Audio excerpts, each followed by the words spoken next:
Hi, everybody. Once again, Nancy and team, thank you so much for a wonderful, wonderful symposium. This is going to be a lot of fun. Yeah. I'm Adam Zuckerman. I was one of the presenters yesterday with Fox Bonilla. He is one of the most innovative people and actually introduced me to the world that we're talking about tonight, which led to me forming a friendship and relationship with both of the gyms. So it is an honor for me to be here. Fox Bonilla, thank you very much for the introduction. Tonight's going to be a little bit different, though, than the presentations that we've had earlier in the week. Tonight is making space with Jim and Jim. So with that, let's invite the gyms up. This is Jim. And this is also Jim. Pretty confusing. The most challenging thing about working with the gyms is that they're always together. And at NASA, they had very unique roles. So Jim Adams was the Deputy Chief Technologist in the Office of Technology. Not bad. He actually worked in that position for the other Jim. And Jim Green was NASA's Chief Scientist. Both now retired, which means that everything that they have in their brain has been unclassified, and we're going to get into all of it tonight. Now, they can speak to their accomplishments a little bit better than I can. So this is rapid fire, one after another. Throw out a few stats. This is not the place to be modest. All right. So I worked in NASA for 42 years, started right here in Marshall Space Flight Center. Dearly loved my entire time. NASA gave me the opportunity to do so many wonderful things. And the key to my success was, I think, always taking the initiative. In fact, what happened here at Marshall is I started NASA's first internet. This was 1980. And by 1992, we had connections from Russia to Japan. Now, in addition to that, I then went to Goddard Space Flight Center, managed a major group, worked on several missions, then eventually ended up at NASA headquarters, where I became the division director of planetary science. And Jim Adams was my deputy. This is where Jim and I worked so well together. In the 12 years that I managed that organization, we made 13 launches, both national and international launches, and really opened up the solar system, and landing Curiosity and Perseverance on Mars, all kinds of things like that. And then eventually I became the NASA chief scientist before I retired. I hated to retire. He's not actually retired. All right, we're pulling the gong. Jim Green.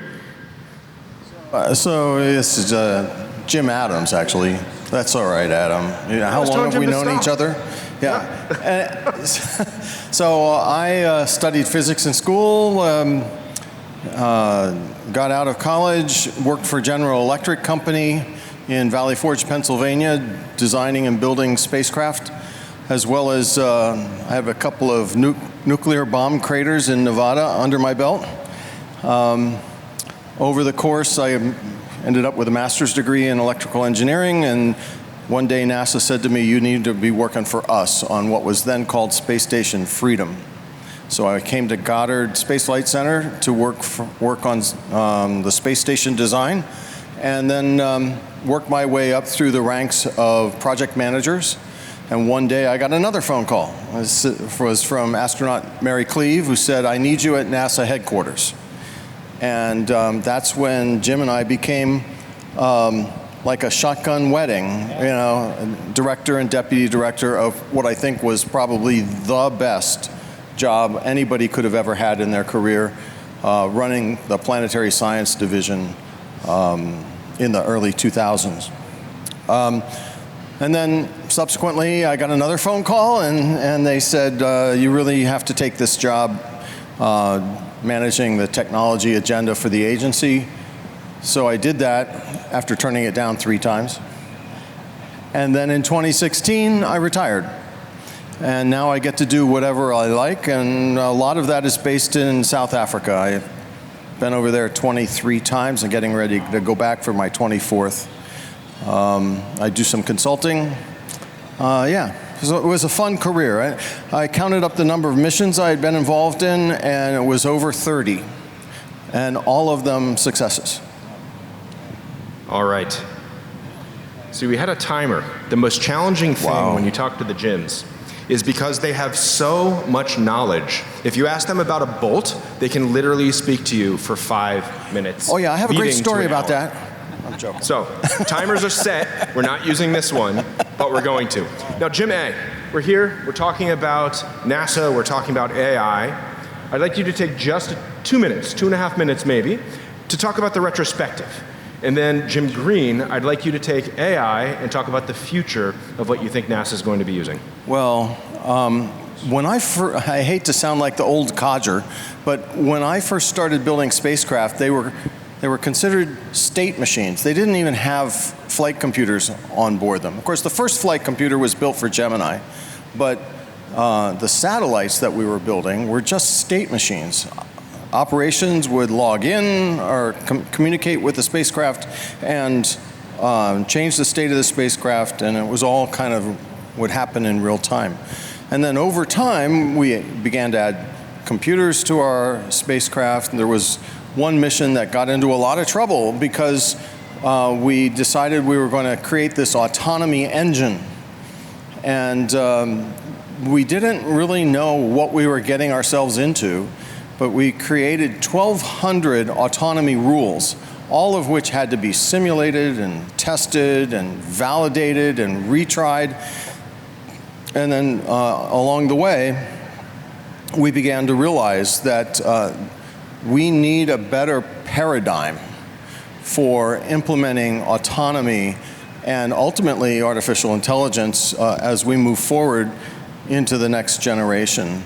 And so when I was in the Office of the Chief Technologist, we started an initiative called the Frontier Development Lab, which was to begin to learn how to use machine learning and AI to benefit space science. Yeah, let me just build on that, because the autonomy part of it we used all over the place in the solar system. Mm-hmm. You know, when we launched New Horizons, one of the first missions in 2006 I was involved in, to go to Pluto, we didn't even really know where Pluto was, okay? And the reason why is if we knew a whole orbit, that would be great, because we could then predict where Pluto was going to be when we flew by it. One orbit is 248 years, and we'd only been observing it for 70. So when we got to Pluto, it's 4.5 hours one-way light travel time. So everything had to be automated. Every sequence was done. Data was stored on board, and it took us many months to get all that data back. The rovers on Mars are very much automated. How we land on Mars is very much automated. And it's that heritage that allows us to move into the future where we're going to have robots with astronauts, you know? So the one thing I loved about The Martian was the realistic aspects of the problems of the severe weather and activity that's on Mars, et cetera, et cetera. But the disappointing thing is they didn't have a full-fledged AI robot. And that's what we'll have. We'll have a robot that can be part of the brainstorming team, that will take on dangerous tasks, take on monotonous tasks. Now, NASA has looked at what it takes to put humans on the surface of Mars. They think a crew of 6 is the key. But there are like 11 major jobs that need to be done: piloting, navigation, a physician, a mechanic, an electrician, a computer specialist, and then you got scientists, you got astrophysicists, planetary geologists, and a botanist. So Andy Weir got that right. For long stays, we're going to be growing food on Mars. 1,000 tasks have to be done. Way too much. You talk about task overload. It's all over the place, and the ability to have a major robot fit in that environment and take over those tasks is really critical. And not just a rover that runs around and analyzes data, taking a rock and sticking it in and figuring out what the mineralogy is and what the composition is. All that stuff will be done too, but I mean a real robot, you know, Robbie the robot. All right. So our future is really bright in that area. All right. The next portion of the evening gets fun because the gyms have not actually seen the next slides. They thought they have, but they haven't. This is audience participation. So by show of hands, do we want them to talk about success, failure, or surprise? So A, B, oh, people like the failure. I love way. this. You guys are nice. Or surprise, C. All right, surprise. I love surprise. Let's do it. All right. So you go first. The biggest surprise to me is what Pluto looked like. I thought it was going to be more moon-like. Pluto is much smaller than the moon. And, you know, diameter-wise, it's about the size of the United States, and it has glaciers of nitrogen that move on the surface. It has an atmosphere, and the chemical interactions that are happening with the very faint sunlight decomposes these complex organic molecules, and they recombine into bigger long chains called tholins and snow out. It's snowing tholins on the equator on Pluto. It's an unbelievable body. That was my surprise. So, and I think for me, it looks like we're going to have plenty of time to go back and forth a little bit. Yeah. I think for me, the surprise is anytime something new shows up.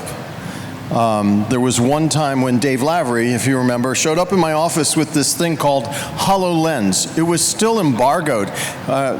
Microsoft was working on it, but was working with NASA to work on HoloLens, which is an AR system early on, and they were using it. They were testing it out at JPL to drive the rovers on Mars with. Was fantastic. Use of current technology to solve current problems, and that was a big surprise. And I think, you know, anytime you see, you're surprised by something like that, what you're looking at is innovation. And so to look a little deeper, underneath the surprise, you'll find that innovative kernel, and that almost always comes from the creative people that are working on your team. Another big surprise for me was Cassini.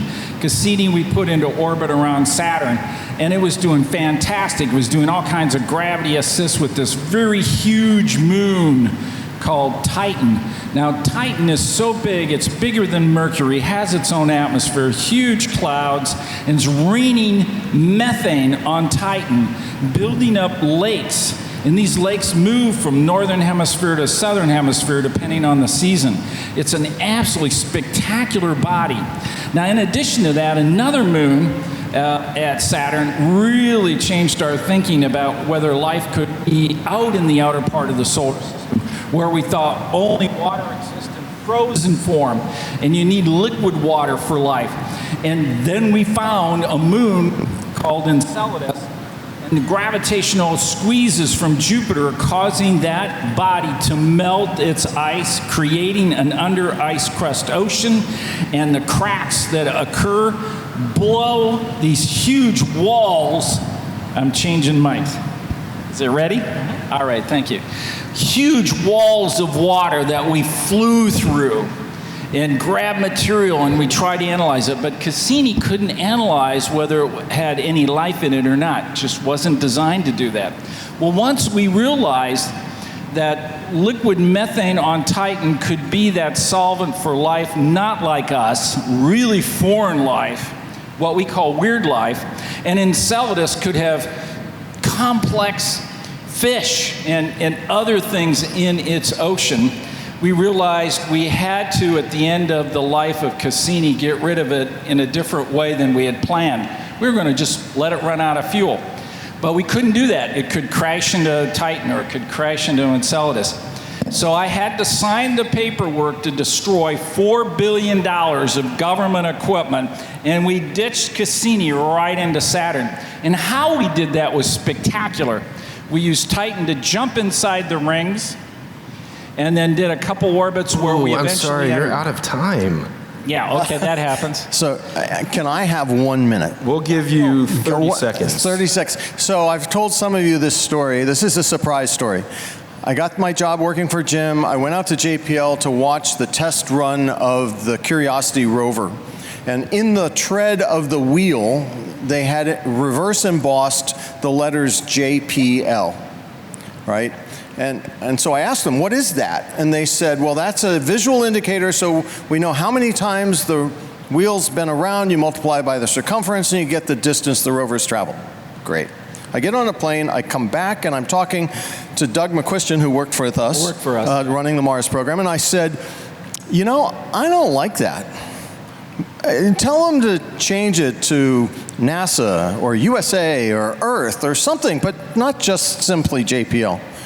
So they did. They changed it to a series of holes, and I don't know if the mock-up here in the museum has those holes or not. We would have to check that. They changed it to a series of holes. So just before the rover was to ship to the launch site, a fella from Ames Research Center. Center director. No, it was Pete Worden. Yeah, center director. Yeah, center director, yeah. Pete Worden came to my office, and he's waving this picture, and he says, do you know what this is? And I said, yeah, that's the rover wheel. And he said, do you know what these are? And I said, yes, those are the holes that are the visual indicator, so we know how far the rover's travel. He said, well, that may be, but it's Morse code for JPL. Who says that engineers can't have a sense of humor? Yeah. Now, this is a tough slide.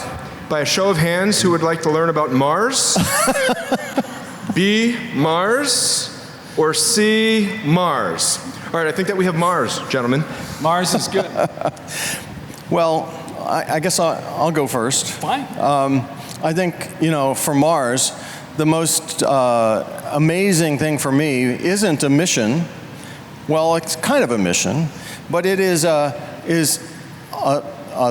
finding.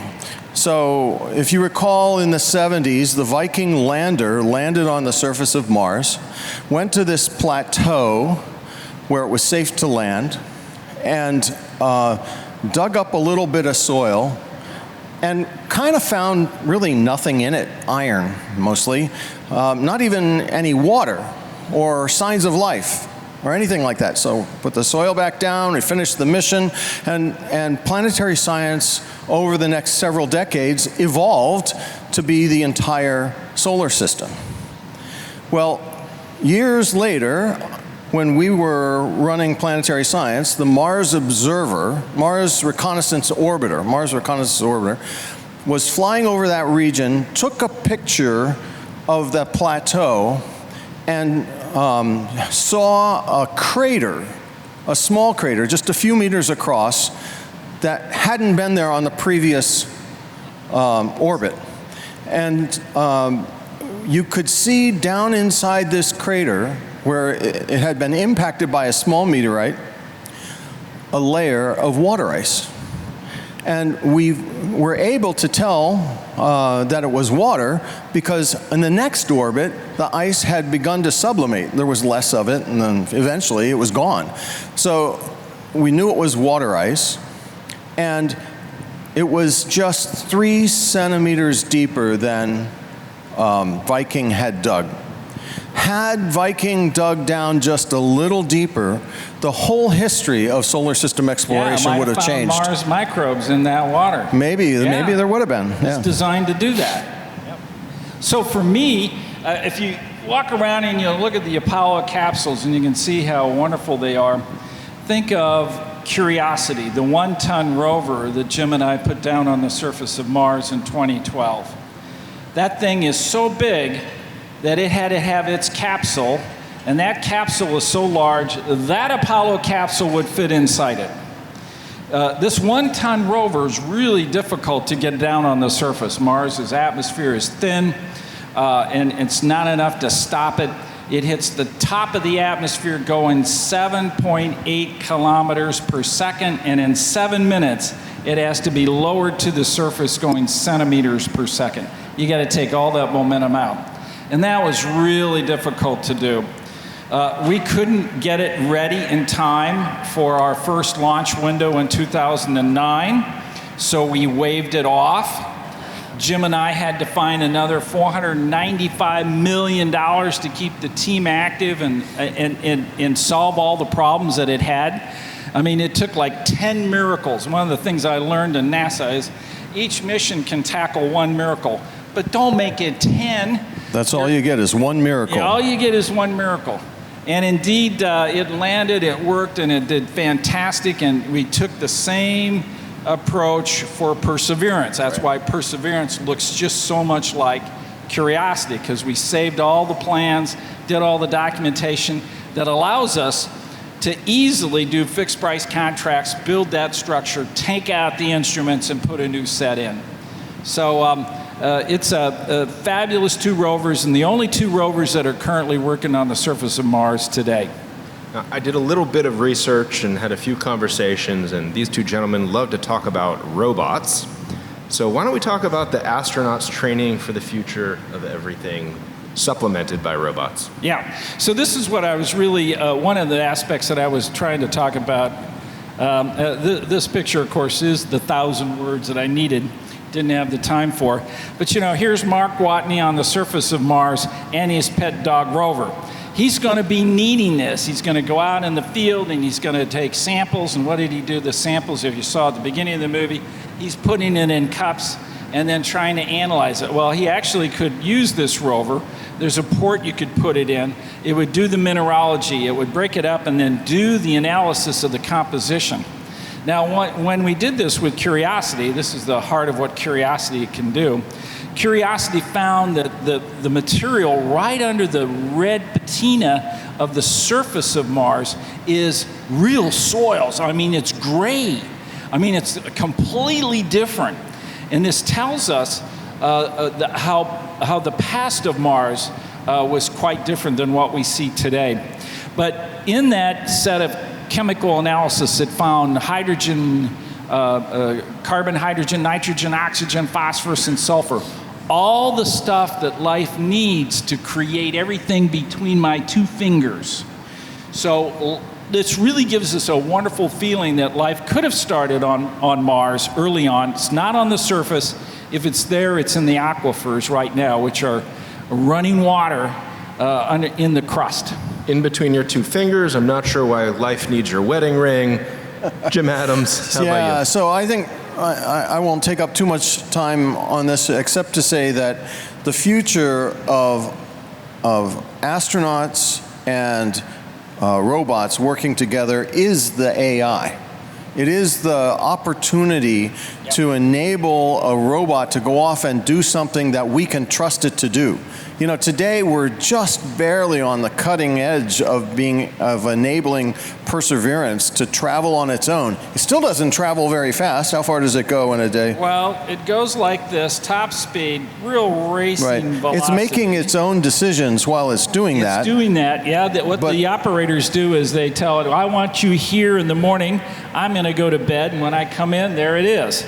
And it has to figure out how to get there and get there safely, and it does. Right, and the success of the Apollo program was preceded by robotic missions. I believe that the success of a journey to Mars is going to be preceded by robotic missions, but they'll be AI-driven, because the light time between Earth and Mars, the time it takes to communicate with a robot on Mars is so long, and it varies between 7 minutes and 20 minutes or something like that, or maybe that's the round trip.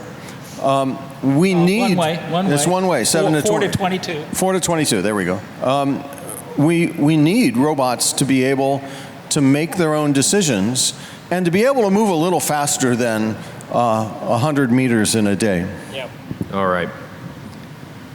I wanted to give you guys some extra time on that one. So this is audience selection. Again, they have not seen this. Prank, A. B, quad chart. Yuck. Or C, the bet.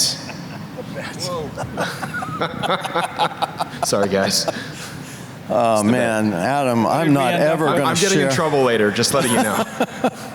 So what did they choose? They chose C. They chose C, the bet. Okay, I'll start this one. No, you better let me. I better start this one. All right. No, well, go ahead.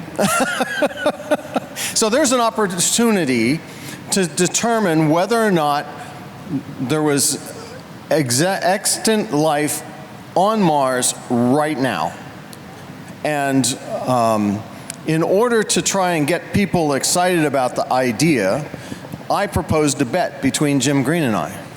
And it's a steak dinner bet that Curiosity would find the signs of life existing presently on the surface of Mars or not? Well, I gave Jim the opportunity to go first, and he said, well, I say there's going to be life on Mars. Absolutely. Right? And so I hadn't thought this through real clearly, and I realized that in order to make it a bet, I had to choose the opposite. And he's going to lose that. So I chose that what Curiosity would find is no signs of life. So we're still waiting for Curiosity to report in, but you want to explain how we would know whether or not. Yeah. So, there's several ways. One way would be life running in front of its cameras. The bugs. Another way is something that Curiosity doesn't have, but Perseverance has, which is a microphone. Jim and I always wanted a microphone on the landers and rovers that we went to Mars. And for the very simple reason, we wanted to be able to hear the crickets. Okay. Now that's not a joke, when you say you're hearing crickets, it can be you're hearing nothing. But in reality, if we heard crickets, that would be pretty spectacular. But we now know, based on Curiosity, that methane is leaking through the surface. Now, methane is what we call biosignature. Every life on Earth generates methane, but methane can also be generated abiotically. And so we're not sure if it's generated by life or not, but it leaks right through the surface. And we believe now, if there is life on Mars, it's in the aquifers, and the methane might be the telltale sign giving it away. And of course, Curiosity has an instrument on board that can discern the ratio of certain isotopes to be able to tell us whether or not the methane it sniffs is life or not. Is from life or not. Unfortunately, it hasn't gathered enough methane in a burst. It needs it in a burst to be able to make that isotope measurement. Right, so when are you going to pay up on your steak dinner? Well, we'll see. Curiosity's still working. But the other bet you're going to lose is the one you said in my office when you first came in. Yeah. Yeah, okay, so you already knows I already lost that one. You already lost that one. And that one is this. You got, I'd be in at 6, Jim would come in at 6:30 or a little after 6. We'd talk science for an hour, and we'd get ready for the day. We'd talk about what we needed to do and what we had to pull off. Absolute important to get our act together, and then we would go do it. But he got so excited about some of the things that are happening, like sample return. Percy is creating samples on Mars that we need to bring back. Those samples are so important. On Earth, we have 5,000 minerals. 349 of them are created by dead life. So the rock record that Percy has could tell us if life was there in the past and perhaps give us an indication of what it is. We need those samples back. Things like that. OSIRIS-REx, another one of our missions that just now came back from Bennu. They've analyzed the data, and the amino acids that it found on Bennu, this fabulous asteroid, are the basic seeds that can be connected to create DNA and RNA. So this is just fabulous stuff, sample return. Well, Jim got so excited and he said, I'm going to be working for you until we return samples from Venus. Now, Venus is so hot, it's hot enough to melt lead on the surface, and the pressure is so great from the huge atmosphere that it has, you have to go out into the ocean down 1,000 feet to get the same pressure on Venus. So I knew we weren't going to be getting any samples back from Venus in our lifetime, or perhaps not even in the next 100 years. So you lost that one too. For being so specific you wrote it down, in your jobs. So specific. It's a He wrote it down in his notebook and made me sign it. And then the day that I retired, he shows up with this box that has all this Russian writing on it. Right? Yeah. And he says, you got to open it now. And I said, okay, fine. So I open it, and it's a rock. And it says, from Venus to Jim, or with something love. like that. All right, so we're here about AI. It's interesting. We can't have me ask all the questions or you choose the questions. So we posed this language using prompts that we learned in the sessions earlier this week to have ChatGPT ask you something. And this is what it came up with. It's kind of long, I apologize. Yeah, well, they should all know we brought the NASA secret files with us. Yeah. Great. They're right here. Great. I'll open the box. All right, you guys got to listen to this one. Are you ready? Yeah. Yeah, we're ready.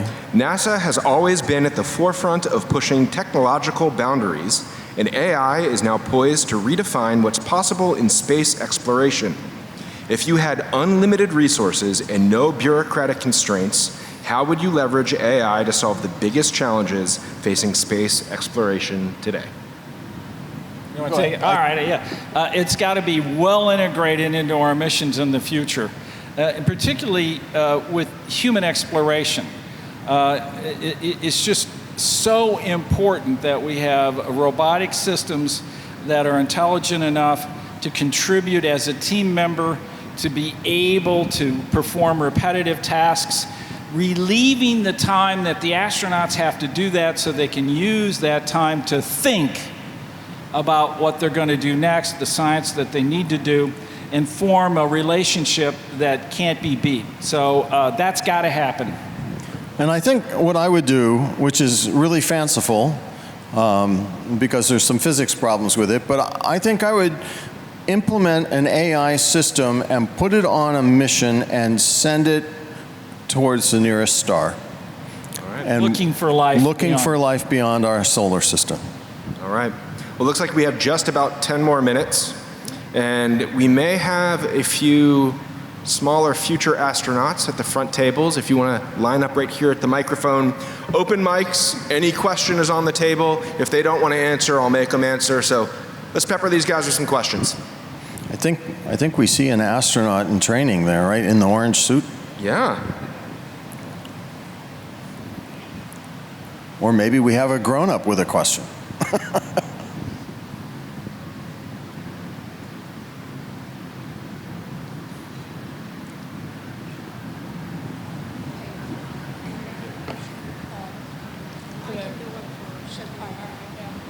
Where's the NASA headquarters at? Oh, wow. I love that. Even some NASA employees don't know this. Yeah. NASA has 10 centers. Marshall is one of them here in Huntsville, Alabama. Goddard Space Flight Center is a science center doing earth science and astrophysics and heliophysics up in Maryland. And Johnson Space Center, Houston, we have a problem. That is where the human exploration activities are done. Now, what's critical to realize is there's another really important center, and it's in Washington, D.C., and it is NASA headquarters. And this is where Jim and I finished our career at NASA headquarters. And NASA headquarters does indeed receive the money from Congress and distributes it out to the centers to do the work they're doing, but it also creates the future. So Jim and I had opportunities to say, here's going to be our next mission. And we went through the administration, got the approval, and then go over to Congress to get the money and make that mission happen. This includes Perseverance and the helicopter that we're flying on Mars. This includes Clipper, which is the mission going to Europa. This includes DART, the mission we slammed into an asteroid to move it. And my current favorite is Dragonfly. Tell me. Oh, and Dragonfly, which is now going to land, of course, on Titan, and as a quadcopter, jump around and make measurements all over the place. The future of NASA is done and created at NASA headquarters in Washington, D.C., but all the others have to work together to make it a reality. So you've mentioned the money and the politics, but the other thing that we did at NASA headquarters was we actually managed the mission programs from NASA headquarters. So we had program offices like here at Marshall or out at Glenn Research Center in Ohio that helped us, but we were the ones that were making the decisions about ultimately, like, where are you going to land Curiosity and that sort of thing. Or the scope of the programs and how we have to make changes and how we have to change directions and how we have to add new technologies as we can into our mission set. Fantastic. Thank you for your question. Next. What do you think the next 10 years of NASA would look like? Oh, man. I'll go first, okay? Yep. First off, I want to make something really clear. I do a lot of public speaking, and people ask me, should NASA be afraid of SpaceX? And the answer is absolutely not. When I first got my job at Goddard Space Flight Center, I was advised by a procurement specialist that said it's the job of the government, which is NASA, it's the job of NASA to do what private industry can't or won't. All right? So what we're seeing in this day and age is a burgeoning space economy.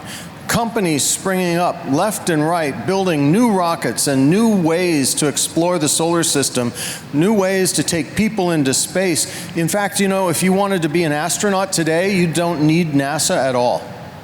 And so I think that's just a fantastic bellwether for what we're going to see over the next 10 years. We are going to see the space economy grow from, I think it's $300 billion to over $1 trillion in the next 10 years. And I think if you're studying science and math today, you could be sitting in this chair at the end of your career. All right. Next. So in 10 years, let me, you know, I got a minute or two to do that. You're going to relive what I lived through in the late 60s. You know, I worked at an observatory in high school. That's what got me excited about space. I watched the original Star Trek from episode 1 on. And in '69, when I graduated from high school, we put the first 2 humans on the surface of the moon, right over here at Apollo 11. You're going to see humans living and working on the surface of the moon, and the beginning of moving out towards Mars. We hope to have at least one mission in that 10 years that would go out, go around Mars and come back. We'll see if humans will be in that in the next 10 years, but it's going to be an exciting decade. Mark my word. Thank you for your question. Next. Hey guys, Beverly Wright. And by the way, everybody, I want you to know that Jim Green is very humble. He brought my tea to the table as I was bragging about seeing these wonderful speakers. And I told her I was excited about it too. Don't tell him that. Don't tell him. That's why we got along so well, I think. What a wonderful human. So I actually have 2 questions. One is, I'm sure that there are plenty, but what do you see as your top ethical concern with leveraging AI for decisions in space exploration, especially when it comes to things that are mission critical? And the second question, I'm learning more and more that things like LLMs use an incredible amount of energy and they require a lot of water. So how are we balancing the data that we're gathering that's massive with the energy and water requirements? All right, well, let me tackle, I think, your first question. Ethical AI is extremely important. You know, AI is going to be able to look at massive amounts of information from a perspective that can have enormous biases in that. And we have to guard against that, because what we want back is not filtered information, it's unfiltered information. It's things that we then can listen to, understand, and then create a path forward. You know, as humans need to be in the loop. So the whole field of ethical AI is an extremely important one, and I'm sure the agency, I know the agency takes it very seriously, because they created an AI ethics group that has been meeting now for several years, and I think they've finished their report and put it out on the web, and you might be able to Google that and see what NASA thinks about ethical use of AI. So I also think that, you know, we talk a lot about ethics in AI and the impact that nefarious operators might have, right? I think space exploration is likely not to be as vulnerable as maybe the AI that's sending you your energy bill from the Duke Power or wherever. You know, I think I don't worry about the AIs as much for space exploration. What I really worry about is NASA's our ability to gain trust in the AI, right? Because we have this mentality that still says we must test for every potential state, every outcome. And when you start involving artificial intelligence, that's fairly impossible. And so I look at this as, how is NASA's culture going to change in order to be able to trust these things that we invent that we can't predict every outcome from? So, but I'm sure there's some really smart folks out there that are going to help us figure that out. Well, Jim and Jim have volunteered to stay after tonight's dinner portion to answer questions. Which Jim? Jim and Jim. You got it. They come together. We have time for one more. Anybody else from the floor? Well, if nobody else has one, Nope, so there's Jim one in the and- middle. Oh, Sorry. But you can ask two. We'll squeeze it. okay. So if nobody else has one, in a previous life, I knew the Jims, and I was really glad that you got to Clipper because Mr. Culberson would be proud. Oh, absolutely. And I could legitimately say that AI stole my question because I really am interested. If you could build one mission in a Scooby-Doo sandwich style, everything on it, what would you do? One mission, everything on it. Wow. I don't know, but I want to tell a story about Culberson.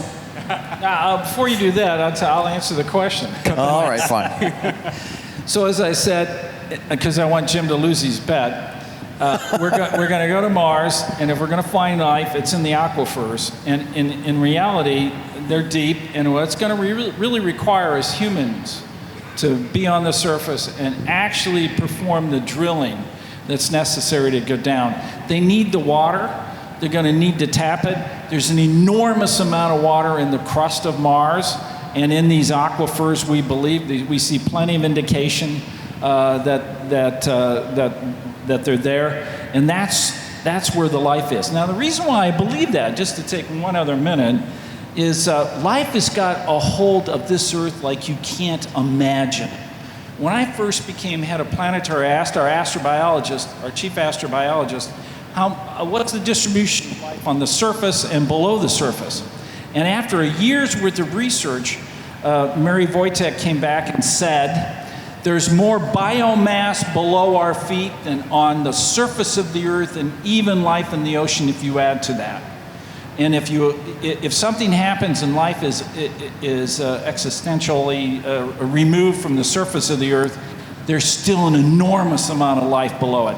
And that might be what's happening on Mars. Life on the surface is gone, and if it's anywhere, it's below the surface, and it's going to require humans to do it.